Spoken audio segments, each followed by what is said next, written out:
Hi అండి, welcome to our channel. ఈరోజు బ్రహ్మముడి సీరియల్లో ఏం జరగబోతుందో తెలుసుకునే ముందు వీడియోని లైక్ చేసి ఛానల్ని సబ్స్క్రైబ్ చేసుకొని సపోర్ట్ చేయండి. నందు వెంకీని తీసుకొని రాజున్న ఇంటి డోర్ కొడుతూ ఉంటే లక్కీ టెన్షన్ పడిపోతూ మామ అయిపోయామ్మా, తప్పకుండా వాడే అయ్యుంటాడు అని అంటూ ఉంటే, రే నువ్వు ముందు కంగారు పడ్డ మాపు, ఎలా ఉంటే దొరికిపోతాంరా, డోర్ తీయకపోతే అనుమానం వస్తుంది అని రాజ్ అంటూ ఉంటే, తీస్తే మీ తమ్ముడు గుర్తుపడతాడు, ఎక్కడున్నారేంటని అడిగితే ఆ లేడీ పోలీస్కి ఇది మన ఇల్లు కాదని తెలిసిపోతుంది, అప్పుడు ఈజీగా దొరికిపోతాం అని లక్కీ చాలా టెన్షన్ అవుతూ ఉంటాడు. ఏదేమైనా సరే నేను మేనేజ్ చేస్తాను, నువ్వు నోరు మూసుకొని ఉండు, ముందు ఆ మొహం మీద చెమట తుడుచుకో అని రాజ్ చెప్పడంతో ఇంకా లక్కీ టెన్షన్ని ఆపుకుంటూ ఉంటాడు. అయితే వెంకీకి సురేంద్ర నుంచి ఫోన్ రావడంతో పక్కకు వెళ్ళి మాట్లాడుకుంటూ ఉంటాడు. ఇంతలో రాజు డోర్ ఓపెన్ చేసి నందు ఉండడంతో వెంకీ లేడని రిలీఫ్ అవుతూ ఉంటారు. అమ్మయ్య, మీ తమ్ముడు చూడలేదు అని లక్కీ అంటూ ఉంటే, రే నువ్వు నోరు మోసుకో అని రాజు అంటూ ఉంటాడు. ఏంటి మీలో మీరే గుసగుసలాడుకుంటున్నారు అని నందు అడుగుతూ ఉంటే, అంటే ఎవరో తెలియని ఒక అమ్మాయి ఇలా గుమ్మం ముందు మాట్లాడుతుంటే అని రాజు అంటూ ఉంటాడు. మీరే మాట్లాడుకుంటే ఎలా తెలుస్తుంది, నన్ను అడిగితే నేను చెప్తాను కదా అంటూ నందు రాజు లక్కీని చూసి మిమ్మల్ని ఎక్కడో చూశాని అని అనుకుంటూ ఉంటుంది. అయ్యో మర్చిపోయారా మేడం, ఆ రోజు నగలు తాకట్టు పెట్టడానికి వచ్చాం, మీరిద్దరు రౌడీలని తీసుకొచ్చి ఆ షేట్ దగ్గరికి వచ్చారు అని లక్కీ చెప్తూ ఉంటే ఇంకా రాజు కాలు తొక్కేస్తాడు. ఏమైంది మామ, అక్కడే కదా చూసాం అని లక్కీ అంటూ ఉంటే, కరెక్ట్ అక్కడే చూశాను అని నందు అంటుంది. ఇంతకీ ఎందుకు వచ్చారు మేడం అని రాజు అడగడంతో, ఒకరిని వెతుక్కుంటూ వచ్చాను అంటూ నందు ఇందు ఫోటో చూపిస్తూ అడుగుతూ ఉంటుంది. తన్నెవరు మేడం, మేమెప్పుడూ చూడనే లేదు అని రాజు లక్కీ అంటూ ఉంటే, అదేంటి ఆ రోజు ఇందు నిన్ను చూసి గొడవ పడింది, ఏదో కారు విషయంలో మీ మధ్య గొడవ అయిందని చెప్పింది కదా, తెలియదు అంటున్నారు అని నందు అంటూ ఉంటే, అంటే వీడికి తెలియదు నాకు తెలుసు అని చెప్తున్నాను అని రాజు బొక్క ఇస్తూ ఉంటే, అదేంటి మీ ఇద్దరిని కలిపే కదా తిట్టింది అని నందు అడుగుతూ ఉంటుంది. అంటే నాతో పాటు వీడు కూడా ఉన్నాడు కాబట్టి కలిపి తిట్టింది, అయినా ఎవరు మేడం, కనిపించకపోవడం ఏంటి అని రాజు అడుగుతూ ఉంటే, కనిపించకపోవడం కాదు, ఎవరో కిడ్నాప్ చేశారు అని నందు చెప్తుంది. అమ్మో కిడ్నాప్ చేశారా, అలాంటివన్నీ సినిమాల్లో చూడడం తప్ప నిజ జీవితంలో జరుగుతాయని ఫస్ట్ టైం వింటున్నాను మేడం. ఏమమ్మా అని లక్కీ అంటూ ఉంటే, అవునవును మనలాంటి పేదవాళ్ళకి అలాంటివన్నీ ఎలా తెలుస్తాయి అని రాజు అంటూ ఉంటే నందు చూస్తూ ఉంటుంది. ఏంటి మేడం అలా చూస్తున్నారు, కొంపదీసి మమ్మల్ని అనుమానిస్తున్నారా, కావాలంటే లోపలికి రండి, లోపలికి వచ్చి ఇల్లు మొత్తం వెతుక్కోండి అని రాజు అంటూ ఉంటే, అక్కర్లేదు మీ మొహాలు చూస్తుంటేనే అర్థమవుతుంది మీకు అంత సీన్ లేదని, సర్లే కానీ ఈ 2 రోజుల్లో ఈ ఏరియాలో ఈ అమ్మాయిని ఎక్కడైనా చూసారని నందు అడుగుతూ ఉంటే, లేదు మేడం అని రాజు చెప్తాడు. అవును మేడం, ఆ రోజు గొడవైన తర్వాత మళ్ళీ ఇప్పుడు ఫోన్లో చూడడమే అని లక్కీ అంటూ ఉంటాడు. సరే అయితే మీకు ఏదైనా ఇన్ఫర్మేషన్ తెలిస్తే పోలీస్ స్టేషన్కి వచ్చి కంప్లైంట్ ఇవ్వండి అని నందు చెప్పడంతో, అవును మేడం లాస్ట్ టైం పర్స్ దొరికితే పోలీస్ స్టేషన్లో తీసుకొచ్చి ఇచ్చాను అని లక్కీ అంటూ ఉంటే, అందులో డబ్బులు లేవు కదా, ఉంటే ఇచ్చేవాడివి కాదులే అని నందు అంటుంది. ఓకే మేడం, ఏమైనా ఇన్ఫర్మేషన్ ఉంటే మేము ఇస్తాం, మీరు బయలుదేరండి అంటూ రాజు నందుని అక్కడి నుంచి పంపించేసి డోర్ క్లోజ్ చేసేస్తాడు. బతికిపోయాం మామ, ఈ పోలీసులకి ఏం తెలియదు, ఇది నిద్రపోయింది మనల్ని బతికించింది అని ఇద్దరు అనుకుంటూ ఉంటారు. ఇంకోవైపు వెంకీ, నందు నా గర్ల్ ఫ్రెండ్ ఎక్కడుందో తెలిసిందే అని చెప్పడంతో, ఎక్కడా అని నందు అడుగుతూ ఉంటుంది. నా ఫ్రెండ్ తన్ని చూసి ఫోన్ చేసి చెప్పాడు, మనల్ని అక్కడ చూస్తే సర్ప్రైజ్ ఫీల్ అవుతుంది, తన కోసం నేను పడుతున్న ఎఫర్ట్స్ చూసి ఇంప్రెస్ అయ్యే అవకాశం ఉంది అని వెంకీ అంటూ ఉంటే ఇంకా నందు ఆలోచిస్తూ ఉంటుంది. అయితే అక్కడే ఇందు బర్త్డే రోజు వేసుకున్న డ్రెస్ ఆరేసి ఉంటుంది. ప్లీజ్ నందు ఒకసారి వెళ్దాం పద అని వెంకీ అడుగుతూ ఉంటే, పద నిన్ను వదిలించుకోవడానికి ఈ దారి తప్ప వేరేది లేదు అంటూ నందు వెంకీతో పాటు వెళ్తుంది. రే నాకెందుకు ఇది కరెక్ట్ కాదనిపిస్తుందిరా, నీ గర్ల్ ఫ్రెండ్ నీతో మాట్లాడట్లేదు, ఎక్కడున్నానని చెప్పలేదు, అలాంటప్పుడు సీక్రెట్గా వచ్చి కలిస్తే తనకి కోపం రావచ్చు అని నందు చెప్తున్నా సరే మళ్ళీ అదే మాట అంటావేంటి, సర్ప్రైజ్ చేయాలనే కదా వచ్చింది, నువ్వేం మాట్లాడుకు, ఈరోజు ఎలా అయినా తన కోపాన్ని పోగొట్టి నా ప్రేమ విషయం చెప్పాలి రా అంటూ వెంకీ నందు చేయి పట్టుకొని మరీ లోపలికి తీసుకెళ్తూ ఉంటాడు. అయితే రోజా ఎవరో ఒక అబ్బాయితో మాట్లాడుతూ ఉంటుంది. అదేంట్రా నువ్వు దానికి సర్ప్రైజ్ ఇద్దామనుకుంటే అదే నీకు సర్ప్రైజ్ ఇచ్చేలా ఉంది అని నందు అంటూ ఉంటే, నువ్వు ప్రతి దానికి తప్పు పట్టుకు ఒక అమ్మాయి అబ్బాయి కలిసి కాఫీ షాప్కి రాకూడదా, అలా వస్తే వాళ్ళ మధ్య ఏదో ఉన్నట్టా అని వెంకీ అంటూ ఉంటాడు. రే ఏదో మాట్లాడుకుంటున్నారా అని నందు అంటూ ఉంటే, ఇంకా ఇంతలో రోజా ఆ అబ్బాయి చేయి పట్టుకొని మరీ మాట్లాడుతూ ఉంటే, రే చేతులు పట్టుకొని మాట్లాడుకుంటున్నారు, నీది చాలా బ్రాడ్ మైండ్ రా, ఫ్రెండ్స్ అంటున్నావంటే ఇలా అయితే చాలా కష్టం నాన్న, దాన్ని నువ్వు పెళ్లి చేసుకున్న తర్వాత నీ పరిస్థితి తలుచుకుంటే జాలేస్తుంది అని నందు అంటుంది. సర్లే నేను వెళ్ళి దానికి సర్ప్రైజ్ ఇస్తాను, లాస్ట్ టైం లాగా ఫోన్లో డైరెక్షన్ ఇస్తూ ఉండు అంటూ వెంకీ వెళ్ళబోతూ ఉంటే, రే ఆగు, నాకెందుకు వాళ్ళని చూస్తుంటే డౌట్గా ఉంది అని నందు ఆపుతూ ఉంటుంది.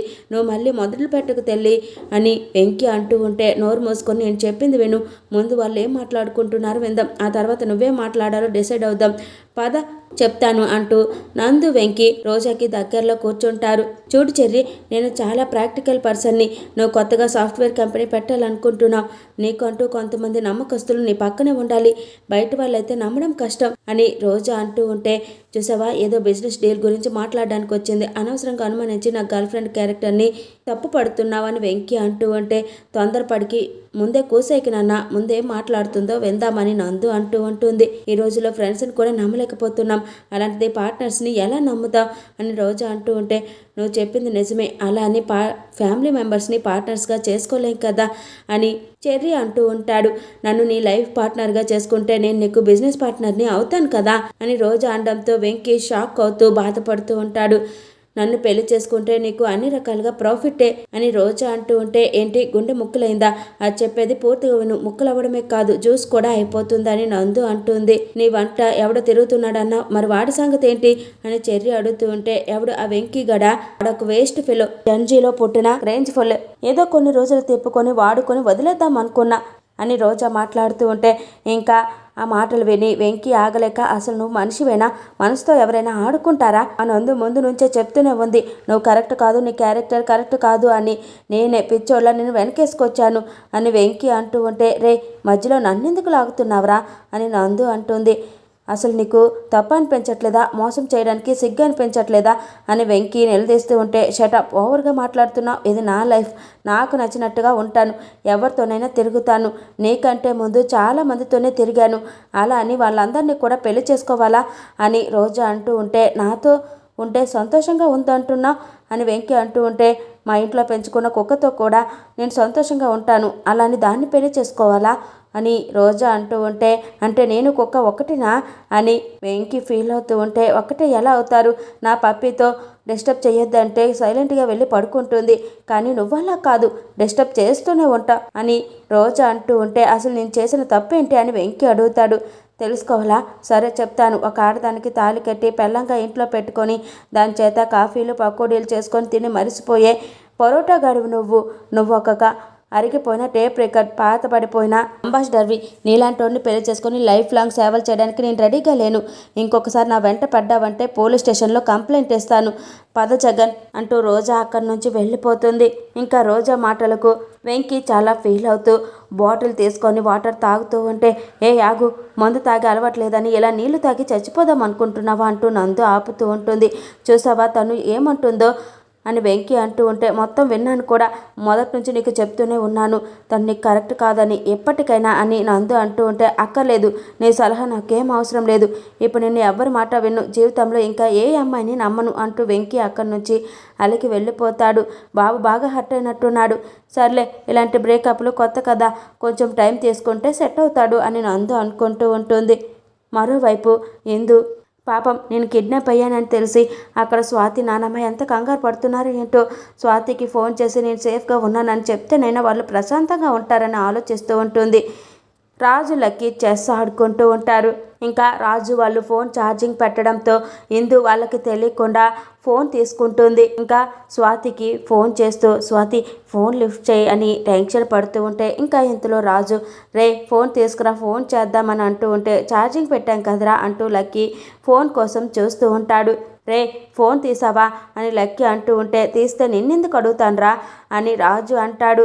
మరి ఇక్కడే కదా ఛార్జింగ్ పెట్టాను అంటూ ఇందుని చూసి, రే ఫోన్ మాట్లాడుతుందిరా అని లక్కీ చెప్పడంతో ఇంకా రాజు లక్కీ లోపలికి వచ్చి ఇందు చేతిలో ఉన్న ఫోన్ లాక్కుంటారు. బుద్ధుందా నీకు, ఏం చేస్తున్నావు అని రాజు అడుగుతూ ఉంటే మా చెల్లెలకి ఫోన్ చేస్తున్నా అని ఇందు అంటుంది. మీ చెల్లెలకి ఫోన్ చేస్తున్నావా, అంత అర్జెంటుగా చేయాల్సిన అవసరం ఏంటి అని రాజు అడుగుతూ ఉంటే కనీసం వాళ్ళకని నేను సేఫ్గా ఉన్నానని చెప్దామని అని ఇందు అంటూ ఉంటే చూడు నువ్వు వచ్చింది పిక్నిక్ కాదు, కిడ్నాప్ చేస్తే ఇక్కడున్నావు అని రాజు అంటాడు. అలా అనుకో ప్లీజ్, ఒక్కసారి మా చెల్లెలతో మాట్లాడుతున్నాం అని ఇందు అంటూ ఉంటే చూడు నీకు ఇక్కడ ఏమైనా ప్రాబ్లం క్రియేట్ చేస్తున్నామా, తిండి పెడుతున్నాం, దాహం వేస్తే నీళ్ళు ఇస్తున్నాం, అలాంటిది బట్టలు కూడా విప్పేసి వదిలేసాం, ఇంకేం కావాలని రాజు అంటూ ఉంటే అన్నంతో ప్రాబ్లమ్స్ అన్నీ క్రియేట్ అయిపోతాయి అనుకుంటున్నావా అని ఎందు అంటూ ఉంటే అన్నం వద్దంటే చెప్పు బిర్యానీ తీసుకొస్తామని లక్కీ అంటాడు. చూడు నేనున్న సిచ్యువేషన్ ఏంటో నీకు తెలియదు అని ఎందు అంటూ ఉంటే నా సిచ్యువేషన్ ఏంటో నీకు తెలీదు, నేను చేసిన చిన్న మిస్టేక్ వల్ల ఆ సాహుగాడు అంటూ రాజు చెప్పబోతూ ఆగిపోయి చూడు ఈ డబ్బులు నాకు చాలా అవసరం, ఈ కిడ్నాప్ విషయంలో ఏ చిన్న తప్పు జరిగినా సరే అది నన్ను నమ్ముకున్న వాళ్ళకి పెద్ద శిక్షగా మారుతుంది, దానికి నేను రెడీగా లేను అని రాజు అంటూ ఉంటే నువ్వు ఎన్ని నీతి కథలు చెప్పినా నువ్వు ఎంచుకున్నది తప్పుదారి, ఇలా సంపాదించిన డబ్బు ఎక్కువ కాలం నిలబడదు అని ఎందు అంటూ ఉంటే నన్ను నీతులు చెప్పొద్దని నువ్వు చెప్తున్నావేంటి, ఈ ప్రపంచాన్ని నడిపించేది డబ్బు మాత్రమే, డబ్బు ఉంటే ఏదైనా సాధించవచ్చు, నువ్వు గొప్పింట్లో పెరిగావు కాబట్టి నీకు డబ్బు విలువ తెలియనట్టుంది, ధనం మూలం ఏదం జగత్, నన్ను నడిపించేది డబ్బే, ఊపిరి పోసేది డబ్బే, అన్నీ డబ్బుతోనే ముడిపడి ఉన్నాయి, దాన్ని దూరం చేస్తే మాత్రం నేను ఊరుకొని చెప్తున్నాను, అయినా నువ్వేంటి ఏదో పెద్ద సెంటిమెంట్స్ ఉన్నట్టు తెగ ఫీల్ అయిపోతున్నావు, నువ్వే కదా ఈ కిడ్నాప్ డ్రామా అంతా మొదలుపెట్టింది, నీకు నిజంగా అంత ప్రేమ ఉంటే ఇంట్లో వాళ్ళని వదిలేసి పారిపోవాలని ఎందుకు చూస్తావని రాజు అడుగుతూ ఉంటే నా పర్సనల్ విషయాల్లో జోక్యం చేస్తే ఊరుకొని చెప్తున్నాను అని ఎందు అంటుంది. అబ్బో నీ పర్సనల్స్ మేము టచ్ చేయకూడదు, కానీ మా పర్సనల్స్ మాత్రం నువ్వు కెలికేయచ్చు అని రాజు అంటూ ఉంటే అమ్మాయిని ఎత్తుకు రావడం కూడా పెద్ద ప్లానేనా, చేతగాని వాళ్ళే ఇలాంటి పనులు చేస్తారు, నేను ఒకసారి ఇక్కడ నుంచి బయటకు వెళ్తే అప్పుడు చెప్తా మీ సంగతి అని ఎందు అంటూ ఉంటే నువ్వు బయటకు వెళ్ళినప్పుడు కదా రే మామ కట్టేరా దీన్ని అని రాజు అంటూ ఉంటే వద్దు నేను మీ ఫోన్ని మళ్ళీ తీసుకోను అని ఎందు అంటుంది. అలా ఉండు, మళ్ళీ ఇలాంటి వేషాలు వేసావో మామూలుగా ఉండదు చెప్తున్నాను, పిచ్చి పిచ్చి వేషాలు చేసావంటే కట్టేసి ప్లాస్టర్ వేస్తాను, అన్నం కూడా పెట్టని చెప్తున్నా, రే డోర్ లాక్ వేసేసి రా అంటూ రాజు అక్కడి నుంచి బయటకు వచ్చేస్తాడు. మరోవైపు అపర్ణ ఇదంతా నా వల్ల జరిగింది, ఈ ట్రస్టులు ఈ ఆస్తులు ఏమవుతాయోనని బాధపడి భయపడడం వల్లే ఈరోజు నా ఎందు నాకు దూరం అయ్యింది, నా అన్న వాళ్ళు ఎవరు బాధపడినా చూడలేదని తెలుసు కూడా ఆస్తిని కాపాడమని బలవంతం పెట్టాను, దీని అంతటికీ కారణం నేనే అంటూ ఏడుస్తూ ఉంటుంది. ఊరుకోనానమ్మ, అక్క చాలా ధైర్యవంతురాలు, అక్కకి ఏం కాదు, తను నమ్ముకున్న దేవుడు తనకి ఏం కానివ్వడు అని స్వాతి చెప్తూ ఉంటే ఆ దేవుడే ఉండి ఉంటే తన తల్లిదండ్రుల్ని దూరం చేసేవాడా, ఇదంతా జరుగుతూ ఉంటే కళ్ళు అప్పగించి చూస్తూ ఉండేవాడా, ఆ దేవుడు ఏం చేస్తాడు, బాధలు పడే వాళ్ళు ఉంటే బాధ పెట్టమనే చూస్తూ ఉంటాడు, ఇది ఆ దేవుడు తప్పు కాదు, ముమ్మాటికి నా తప్పే అంటూ అపర్ణ బాధపడుతూ ఇన్ని రోజులు ఎందు ప్రాణాలతోనైనా ఉంటుంది కదా అని రేఖ దగ్గర ఒక చచ్చిన మనిషిలా బ్రతుకుతున్నాను, కానీ నా చేతులారా నేనే ఎందుకు ఇలా అయ్యేలా చేశాను అంటూ అపర్ణ ఏడుస్తూ ఉంటుంది. అసలు అక్కని కిడ్నాప్ చేసే అవసరం ఎవరికి ఉంది, రేఖ ఆంటీ అక్క చేసే సంతకం కోసం ఎదురు చూస్తుంది కాబట్టి తను చేసే అవకాశం లేదు, ఇక మా అమ్మకైతే అంత ధైర్యమే లేదు, మరి అక్కని కిడ్నాప్ ఎవరు చేసి ఉంటారు అని స్వాతి అంటూ ఉంటే ఇన్నెల్లో గడప దాటి ఎప్పుడు బయటకు వెళ్ళిందే లేదు, అలాంటిది దానికి శత్రువులు ఎవరుంటారు స్వాతి, రేఖ నుండి తప్పించుకోవాలని పిచ్చి ప్రయత్నం చేసి ఇప్పుడు తనే ఇరుక్కుంది, నాకెందుకో ఎవరో బాగా తెలిసిన వాళ్ళే చేసుంటారు అనిపిస్తుంది అని అపర్ణ బాధపడుతూ ఉంటే నేనుండగా అక్కకి ఏమీ కానివ్వను అంటూ నందు అక్కడికి వస్తుంది. నీకోసమే ఎదురు చూస్తున్నానమ్మా, నా మనవరాలు జాడ ఏమైనా తెలిసిందా అని అపర్ణ అడుగుతూ ఉంటే లేదు నానమ్మ, ఆ ఏరియా మొత్తం వెతికాను కానీ ఎక్కడా దొరకలేదు, కానీ మీరేం కంగారు పడకండి, తను ఎక్కడున్నా సరే నేను వెతికి పట్టుకుంటాను అని నందు చెప్తూ ఉంటే కంగారు పడకుండా ఎలా ఉంటాను, ఆ ఎత్తుకెళ్ళిన వాళ్ళు ఏం చేస్తారోనని నాకు భయంగా ఉందని అపర్ణ ఏడుస్తూ ఉంటుంది.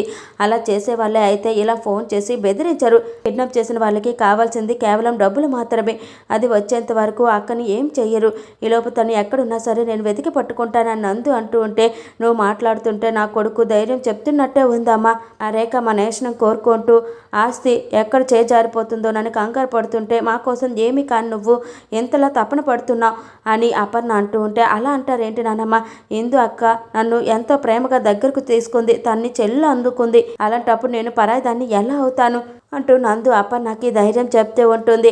ఇంకా తర్వాత ఎపిసోడ్లో నందు రాజు వాళ్ళు ఉన్న ఇంట్లోకి వాళ్ళు నిద్రపోతూ ఉంటే దొంగచాటుగా దూరి ఇందుని కలుసుకుంటుంది. ఇంకా ఇందుని అక్కడ చూసి అక్క అని పిలవడంతో నందు నువ్వెక్కడికి ఎలా వచ్చావు, నాకు విషయం చెప్పు, నా కోసం ఇదంతా ఎందుకు చేస్తున్నావు అని ఎందు అడుగుతూ ఉంటే ఇంకా ఇంతలో రాజు నిద్రలో కదులుతూ ఉంటాడు. ఎక్కడ రాజు లేస్తాడేమోనని నందు ఎందు కంగారు పడిపోతూ ఉంటారు. Please subscribe my channel. Thank you for watching.